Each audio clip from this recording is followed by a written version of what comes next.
Welcome back to my latest 9-ball breakout review. Tim here to break it all down for you. Smash up the like button to support my channel if you would be so kind. Today, how to win at 9-ball with Bankshots.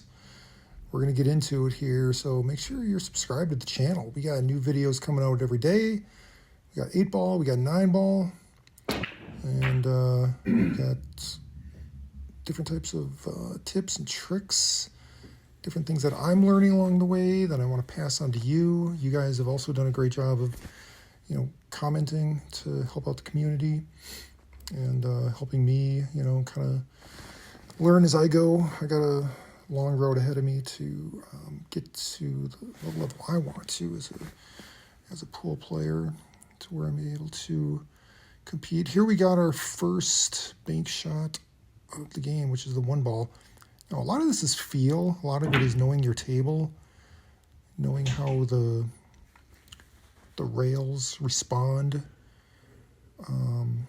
Some of them are softer. Some of them usually it straightens out the balls just because it kind of like mushes into it and then spits it back out straighter than it hits it. So it's not like it's going to come off at the exact angle that you hit it, as if you're hitting a flat surface. They are soft, and if it feels like you're always not cutting it as much as you want or giving it enough angle as you should be, because it doesn't seem like it's coming off at the right angle, just realize that these rails are soft and they're squishy and spongy, and they bend and flex. And also you got to think about the spin of the cue ball. Sometimes I like to put, especially if I'm kicking at a ball, I'll put a slight amount of spin on the cue ball just so that it comes off the rail closer to the true angle at which I'm hitting it into the rail. But you don't really have that option when the object ball itself is going into the rail.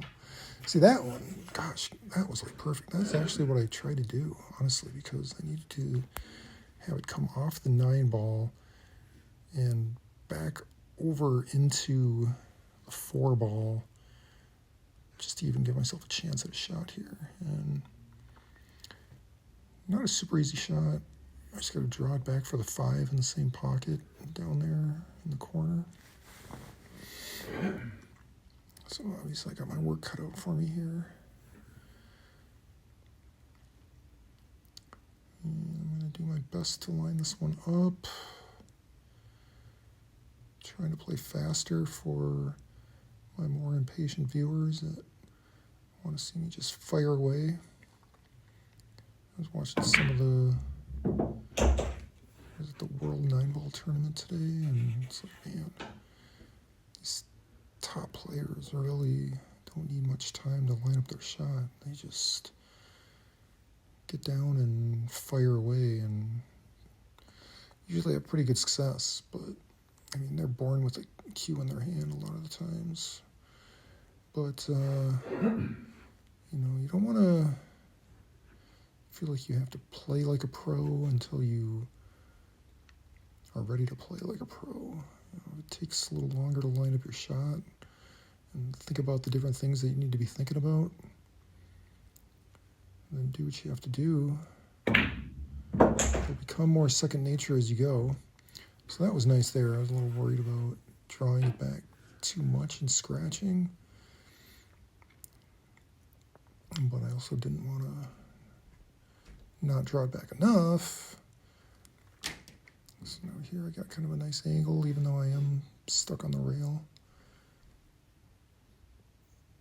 Obviously, I'm a little worried about going into those balls, coming back down.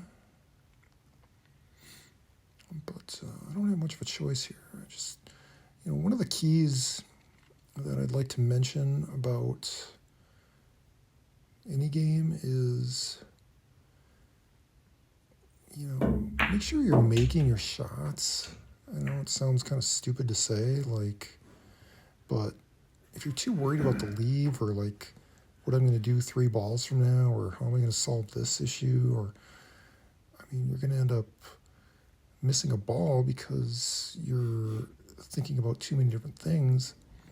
You know, sometimes you'll break things up, or you'll get lucky and something, but it's like by setting your plan, but then make sure you concentrate on making the ball so that you can stay at the table and give yourself a chance. It's like give yourself an opportunity. Like here, I'm definitely worried about scratching. I mean, that gaping side pocket over there is just waiting to suck up my cue ball. I'll try to hit it soft, so maybe it doesn't quite get there, but this is a pretty sharp angle. And it goes right off the corner. So see, I gave myself an opportunity by just concentrating on making the ball. Now I have, an easy shot here. No real way to set it up for the 9, how I would like. So, I'm going to set it up for the bank shot. So I guess coincidentally or uncoincidentally or unironically, the 2 balls that I end up having to bank in this rack are the 1 ball and the 9 ball.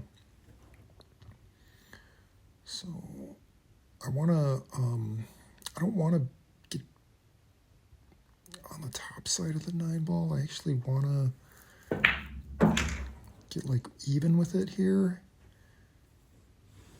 I don't necessarily want to like hit straight into it to bank it. I kind of want to have to cut it just so that the cue ball is totally out of the way when it comes off the rail. So I kind of like just being even with it like this. Just 2 balls staring at each other from across the table, like 2 sides of the ocean, just ready to stare each other down, I guess. But, I'm going to cut it a little bit more than maybe what my instincts would say, like I was saying before. It actually throws a little bit. But yeah, so I got that one to go. So there it is. Nice. I like it.